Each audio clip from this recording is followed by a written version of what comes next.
Hi, and welcome to Dr. Deborah's first episode of her Q&A. This is going to be an exciting day. The first thing we're going to do is talk about the show and what this is about. And this came from my years in radio with Bill Murray and also looking at the climate today. And I get all these questions and people asking me things about, different areas of mental health. And so someone said, why don't you do a YouTube show? And I said, okay, that could sound like something fun and interesting. So I decided that I would do a YouTube show for everybody to send in questions for me to answer and sometimes bring on guests. And with today in the COVID-19, people are always asking me, like, how do we deal with this? How do we cope? How do we stay in the now? And this Q&A came from that, but it also came in to me being able to provide you real life advice and also being able to provide things for the community to use in their lives and help them move forward with things. So how am I coping? Me and my husband and my son do Jeep rides every Saturday, and we find a way to deal with the isolation. I'm a very social person, as you can tell, and being social is really hard for me. I have a hammock now. I sunbathe. I get the vitamin D. I'm doing things that are natural for nature to help me through this time. And my son, he builds Legos. He is into Marvel. He's a little Marvel encyclopedia right now. And my daughter, we text every day, and we're going to have our spa day because she's going to be coming home soon from Illinois. And we talk every day to help each other be a part of each other's lives. And one of the things that is very important is that you stay connected with people who are around you for your own mental health. And sometimes it's very hard to reach out, but reaching out is great. And coming here to Dr. Deborah's Q&A is a way to reach out, because what we're going to do is look at the responses that we have and we'll talk about it. And then we'll also revisit it the next week to see what you're all talking about, to keep everything current and keep everybody connected. And so you can send them right here on the YouTube channel. Just click, put in a question, and we will get it, and we will respond to it and make a show just for you. So just put in there in the comments bar. You can also find me on LinkedIn. You can do Instagram. You can do Facebook. My Instagram is just Dr. Deborah Warner, and my Facebook is the same, Dr. Deborah Warner. And you can send me an IM, and I will definitely respond to you. And in that, we also have privacy. I'm not going to say your name unless you want me to. And if you say your name or your screen name or whatever it is that you have on there, and I will make sure that, I will say the name that you want me to say, but everything is private. And even if you need to talk to me and get resources or just for support, please reach out, and I will make sure that you have the resources in this time to help you. So this week we had an interesting question. I was going to do this on joy, but I think my next one will be on joy, because I got this question from Sonia Carey in Illinois. And the question was, when will the day come for people of color to be able to go for a walk or run to the store without having to fear for their life? And I thought about this, and then I started looking at this stuff in the media. And the answer to this is, it may not ever happen. And it may not ever happen because of how we look at racism, prejudice, and oppression. And if we look at it that way, people's worldview are different. And we're always going to have things that are making our worldview very difficult for us to be able to take in someone else's point of view unless we want to look at it from that perspective. And let me explain that to you. Racism is an act, okay? And that act comes from prejudice. Prejudice starts first. You have to have the preconceived thought about something, and that preconceived thought could be everybody who has big noses don't deserve to have a job. Okay, and so you have this thought that's been ingrained in you, right? And so if you have big noses, you shouldn't have a job. Well, you go for a job interview and you have a big nose, right? So that person doesn't hire you because you have a big nose, and so therefore they're going to be racist against you because it's an act. They can choose not to hire you for that reason, right?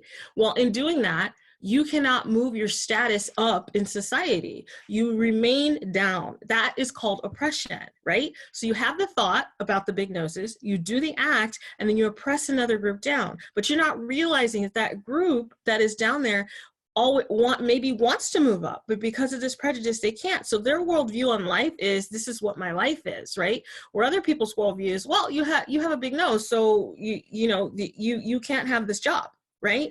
But that is a collective behavior that is kind of going together. And so you create this tension that's there, right? So you have to begin to look at what that tension's building, and that's fear. What if these people really do deserve to have a job? What is that going to do for my life, right? If this is what's always been done, you have to change that thought process, right? So that fear causes people to act out in ways against other people because they're trying to preserve their status quo of how things have been before. If these people with big noses start to come and take jobs away from my community, does that threaten my family? Does that threaten the livelihood that we had? And it may not, it might, but eventually it'll even out and everybody will be equal. And so that's what's kind of hard for people. There's a theory that you can look at that looks at the different systems within our society. And one of them is that you have one-on-one interactions, and the one-on-one interactions are micro, right? And then you have macro interactions that affect the world, right? And this is from ecological systems theory.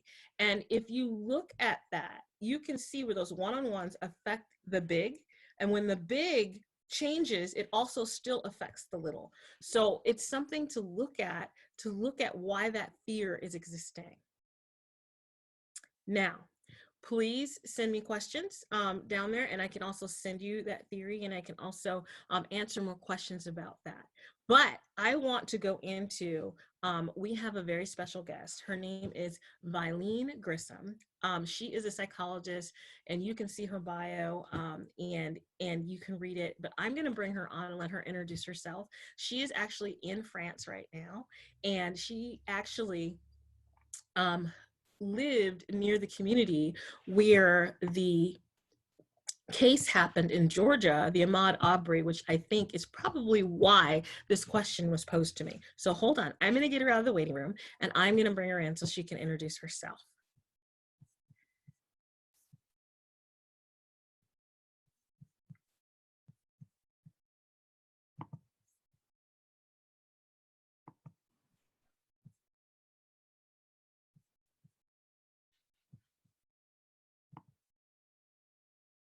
Hello.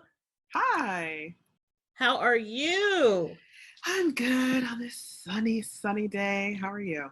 Good. So I've introduced you, and I said your name is Valene Gresham. I did not call you the name that I always mess up, but why don't you introduce yourself? Hi, I am Valene Gresham, everyone. I live in Paris. I'm a psychologist, and I'm joining Dr. Warner today just to kind of have a little conversation about some things going on in our community. Yes. So I explained that you were a part of this community where the case happened in Georgia, where our question was posed, right? And let me repeat that question really quick for people in case they forgot. When will the day come for people of color to be able to go for a walk, run to a store without having fear for their lives? And I gave a little rundown of prejudice, racism, and oppression before you came on. Mm-hmm. But since you were from that community, you know, one of the things I wanted to talk about is, why do you think this occurred in America today? And does it have anything to do with maybe how we were founded, or what are your views on that? I mean, this is a country where we were founded on a total lack of respect for the lives of Black people. So it's really interesting that we continue to kind of expect things to change when we have a leadership that in a lot of ways still sometimes perpetuate some of these minor inequalities, whether it's overt or covert, these constant, continuous inequalities that people of color have in this country. So, I mean, with a foundation that has a complete and utter lack of respect for people of color, it's interesting and also not quite surprising that not much has changed. Yeah, I say that, and I don't even know if it's a lack of respect for people of color or a lack of respect for other people's views, because That too. because you can look at it. Is it a race issue? Is it a class issue? Is it, I'm anxious because I don't want things to change issue? I mean, the example I gave before you came on was, I said, what if we all believed that people with big noses couldn't have jobs? And so when they went for a job interview, you didn't give them one, right? Mm-hmm. So then those people are oppressed, right? And then Mm-hmm. those people have a worldview of, I can never get anywhere, where other people are like, well, if we let you get somewhere, then you're going to take from us, you're going to take from our resources, and it creates a fear, right? Mm-hmm. So is it really about color, or about that's the thing that's most prominent in people's faces, and they're using that as a way to hide that fear? Well, it's all of those things. Is it race? Is it gender? Is it color? Is it money? Is it education? It's all of those things. It's all of those things. It's what's different from me scares me, and so I need to keep it away from me. Yeah. And and if I keep that away from me, what is the viewpoint of other people? Because people keep talking about race, right? And I know you gave me a great example of what white privilege is. Most people do not understand it, and so can you explain that? Yes, it drives me insane when people describe white privilege in a way that is not quite exactly what it is, because it undermines the group of not of people who are not of color, who support people of color. Because white privilege is not things you hear, like being born with a silver spoon in your mouth, having money, coming from money, having all these extra privileges, like tangible privileges. That is not what we mean when we say white privilege. What we mean by white privilege is the opportunity to live your life without having to think about things happening to you solely because of your race. So a good example would be, when I lived in Long Beach, California, I would go to Orange County all the time. And there's one particular time I went in TJ Maxx, and I didn't have a bag. I just had my cell phone, which had my bank card in it, and my keys. And I'm just walking around, looking at the bags, looking at the, the makeup, whatever. And this store clerk starts to follow me. I notice her following me. Now, the moment when white privilege presents itself would be, when she was following me, I immediately thought, I wonder if she's following me because I'm Black. Just because I'm Black, because what other reason would she have to follow me? I'm not doing anything. But if my white counterpart were to go in TJ Maxx, the same setup, with her cell phone, with her keys, or with his cell phone, with his keys, doing nothing, and someone starts to follow them, what is their first thought? Is their first thought, someone's following me because I'm white? Not usually. And so the opportunity to be able to live your life freely without wondering if these things that are happening to you have anything to do with the color of your skin, that's the privilege. Well, that breaks it down, because most people think, oh, it's because I had this stepping stone, or I got in a good college, or all that stuff. It's just the thought that you can go through life without having to think about that, without having to, think it's because of this, and it's interesting because, people always think of, people talk about people who are overweight or women. It's the fact that you have that thought that you don't have to think about that, as a heavier person or as a skinny person or something like that. So that's amazing. I hope people get that. I hope people get, it's just being able to live your life, free of that stress, Yeah. Yeah. When I was living in LA, I worked for this agency in South Central, and we had to do a diversity training. And what they did was, it was this group, I wish I could remember the name of the group and shout them out because they were fantastic, but they took all of the employees of this company of all races, all ages, all religions, a very multicultural group, right? And we had to write down on the front sheet of our paper everything we liked about our race, specifically, not our religion, not our ethnic origin, if it came from someplace other than America, just the race, right? So everyone wrote down the things they liked about the race. Some people wrote down the food, some people wrote down the music, some people wrote, family ties, these kinds of things. Then on the back of the paper, we had to write, if you could be any other race, what would you be? And out of a room full of people, Deborah, I'm talking like, this was close to 100 people, I'm sure. Nobody wrote Black. I'm not surprised. That speaks volumes to what we see as a culture of what it is like to be Black. And then when they interviewed, so we all went around the room and talked about what we liked about our own race and then what other race we would be.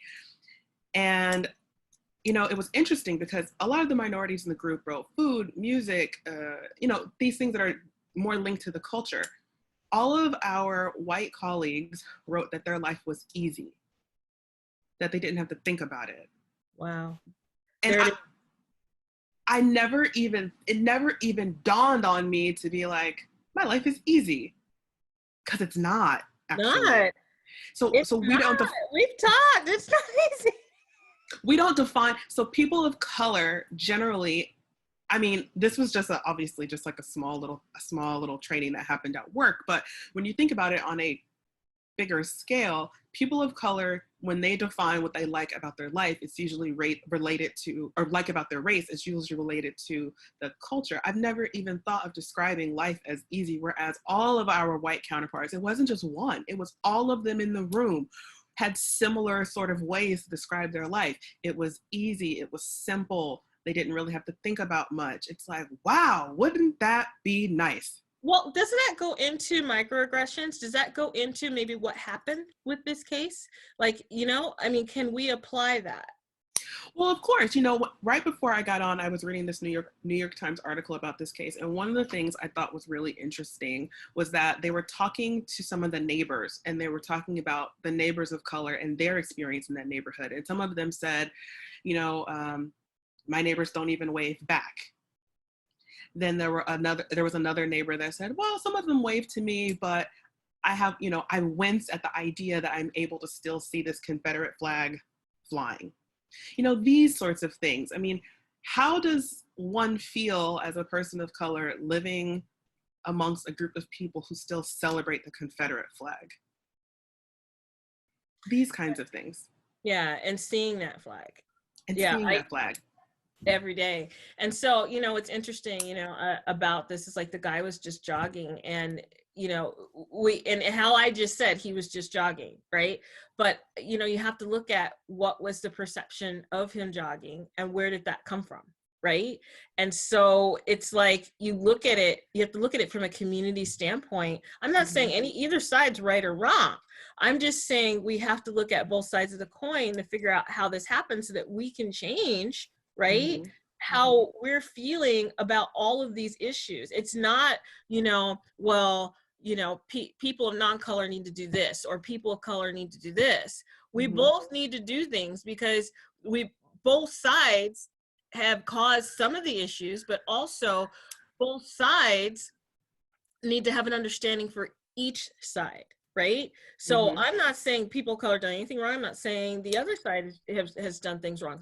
There's harm on both ends. There's pain on both ends is what I'm saying. There's pain on both sides of this coin.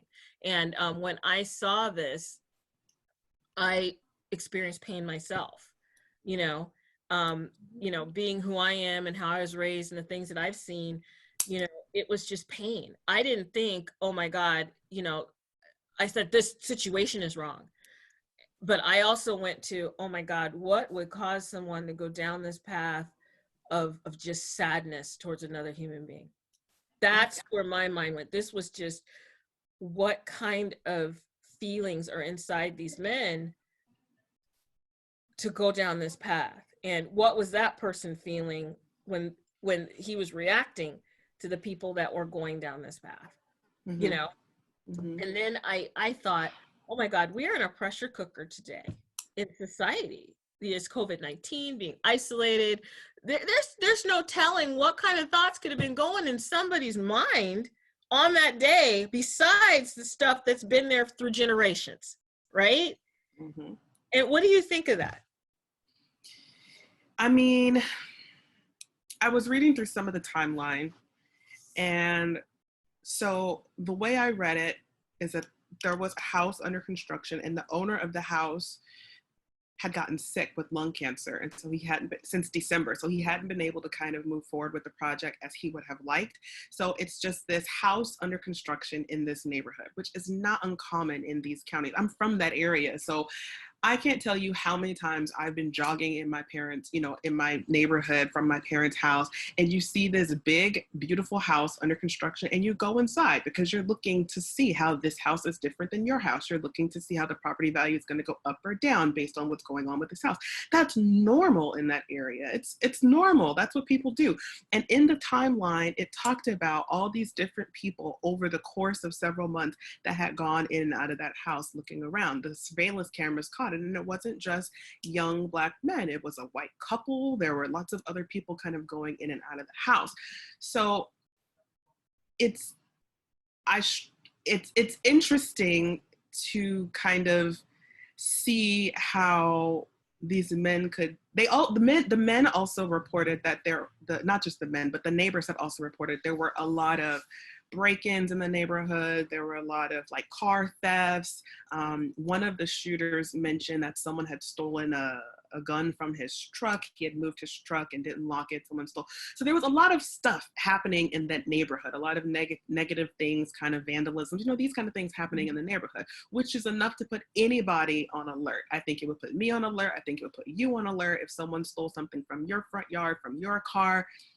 The problem, though, is that there's this assumption that a man running in the neighborhood could somehow be linked to these things. And that circles me back to this privilege we talked about, because if a friend of mine who is not Black is running through the neighborhood and two men chase her down or chase him down, not even chase, let's just say driving and approach him as we're running, is their first thought gonna be, I bet you these people are approaching me because I'm this race? Not really. And so there's a mindset that goes with living in that community. And it's very obvious. It's not something, I mean, you can feel that tension as you're just driving into this area of town. I mean, I was telling a friend of mine, you know, not so long ago, that when I was in high school in that, not in Glenn County, but I was in Camden, which is the next county over, but it's a very tight-knit community. They're very small. My high school played their high school, my band played their band. I mean, we know each other very well. I had a friend in high school, which was not that long ago, whose parents wouldn't even let me in the house because I'm Black. She would say, you need to stay in the car. I'll go get what I got to get out of the house, and then I'll come back and then we can go. Because this is what it was. And that wasn't that long ago. So the fact that there is still kind of like there is a perception of what it's like, of the quality of person you are if you are not the majority in this region of the world. Wow. It's everywhere in the world, but specifically, you're in France. I mean, come on, you gotta be. It's everywhere in the world. You're in France. So I mean, I think in a lot of ways, I mean, there's so many causes to fight for, right? And what happens, I think, a lot of times is things happen and we see it on our Instagram feed and we're like, oh, that's terrible. And then what do? Scroll, double tap the picture, like it, move on, right? But no one says anything. No one does anything. And so how do we have any expectation that the things that are happening negatively in our community are going to change if we don't do anything? And I mean, really do something. Okay, so your grandparents had, you know, negative racial views. Okay, but does that mean you have to? Does that mean you have to teach your children that? Does that mean you have to teach your nieces that? I mean, how are we going to move forward if no one is doing anything? Yeah. So how do we heal? How do we heal? Well, call me in a... That's why I'm asking you the question. I don't know. Like, you know. I mean, what's healing for me is to do something, you know, to educate yourself, to spread the word, to spread love. I mean, another thing I always say to people is your friend circle is very representative of what you believe and who you are. So if your friend circle all looks one way, why don't you take initiative and meet some new people, explore some new cultures, learn some new things, so that way you can educate yourself and you can debunk some myths that you have, so that way you can spread facts and education and truth and love instead of continuing to live life inside your biases. Really quick, there is a show on Netflix called 100 Humans, and it's really cute. Have you seen it, Dr. Warner? Have you seen episode 4? No, I haven't seen all of it. I've just seen like a little piece of it, but I know what you're talking about. So really quick, spoiler alert. So on episode 4, there are 2 things happening where they are looking to talk about bias. And one of the biases was about just relationships. And they took 3 couples that were already in a couple, and they mixed them up, lined them up. They took 100 people. They told 100 people, you can ask them any questions you want to ask. You just need to pair them up, match them up. So everyone's asking, what are your hobbies? What do you like? What are you into? Where are you from? What do you study? Where do you work? All these questions, which are great questions, but no one thought to ask any other more important questions. And out of 100 people, 99 people matched them wrong. Only 1 person matched them right. Well, it's because 1 couple was a lesbian couple, 1 couple was a gay couple, and 1 couple was a heterosexual couple. 99 people paired them in heterosexual couples. Why? Because we look at the world from our perspective. Yes, we're not looking from the perspective of other people. We're not thinking about other people. Ethnocentrism looking one way, and the worldview is skewed. Well, thank you so much for coming on the show. Is there any other thoughts? How do people get a hold of you? You can find me on Instagram at dr.amazing. That's dr.amazing. That's me. And I also have a website. It's www.valenegresham.com. Yeah. If you ever need a psychologist in Paris, I'm here. Okay, well, I will shortly get in touch with you. I'm going to put you back in the waiting room and get back to you. I'm just going to close out the show, and then we can have a little girly girl time and talk. All right. Bye, guys. Love each other. Be safe. All right. She is awesome. So please reach out to her also. She's a great resource, especially if you are in France to talk to. She has a great practice. So relevancy to today, you know, there's going to be a lot of stuff going on with quarantine and racism. Our tensions are high, you know, and I hear people saying about this whole thing that it was a Chinese disease or that it was this or was that, blaming people. Dude, we are responsible for our own behavior. We are responsible for our own feelings and actions that we put out there. Check your thoughts. Check yourself. You know, I was just on social media and I was looking at something about Julia Stiles, and she was doing a dance routine from years ago, and people were saying, oh my God, I thought that was so awesome back in the day. And they're just putting down this film that she was in, saying that she wasn't so hot anymore. And I'm like, that was choreographed and that was for a film. I wonder if you watched the film. And they're like, oh, this is what was my exam when I just started, you know, dance class. And I'm thinking, but she was in a movie. You know, why are you putting down Julia Stiles? Because they're not thinking about, you know, what they're saying. They're thinking about themselves not feeling good enough. They're thinking about jealousy because she's probably in a movie and they're not. But they're not thinking that was really hard to rehearse. They had to rehearse it for their exam. So my point is that when we're looking at other people and we're looking through our own emotional lenses and we are not checking our thoughts and thinking about what's coming out of our mouth and coming out of our heart is not pure in love, think about that. Just think about how you're sounding. Are you sounding jealous? Are you sounding as someone who doesn't understand, or someone who's not deciphering the world with the lens of looking at someone else's worldview? And so I encourage people to do that. The last thing on my show that I always want to put on here is off the cuff, or how I would talk to my BFF about the topic. And that's probably not as professional as I would talk to, I'll talk at a conference or even sometimes on this show, but I try to be really real. And you know, if I was talking to my BFF and they sent that to me, my first response would be, are we for real? Right? And the thing is, the first thing I want to scream when I see things like that is, stop it, people. Really? Think about things. What else could you have done in that situation? Or could you have paused, you know, and asked a question or assess the situation? You know, why can't we just stop? Why can't we just love each other? You know, this is the Listen and Love channel. That's what I want. I want people to listen and love. Just pause for a second. And how can you give love instead of giving something else in your heart? All right, to wrap this up, we talked about a lot of stuff today. We had a great question from Sonia Carey. We talked about the flow of the show. You can ask questions, you can respond, you can, and someone will get back to you. You can find me on all these different platforms, ask a question, my Instagram, Dr. Deborah, my Facebook. And you can talk to Valene Gresham, and we'll have the information at the bottom of this. Just scroll down.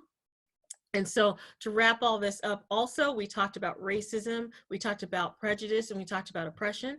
We talked about the case, and we talked about all those things, those microaggressions and ethnocentrism, big old mouthful. And we talked about things that are tough subjects. So those of you who went through this and listen to this, I hope you get something, take it and use it. And what you can't, that's okay. But what you can, take it, use it, let it grow. You never know what seed will plant and grow in someone else.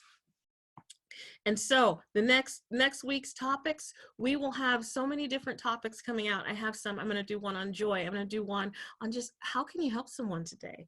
Finding your strengths, finding your supports, and I will have different guests that I will announce.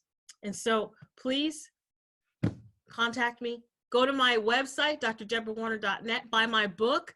I wrote a whole book about me and male survivor trauma and violence and my husband's story, who is a beautiful person. And he is the one who supports me in everything I do, and why I'm sitting here today, being able to talk to other people about just listening and loving. So with that, thank you so much. And thank you for listening to this channel. And please, let's listen and love. And I hope to see you all there next week watching my new Dr. Deborah Q&A.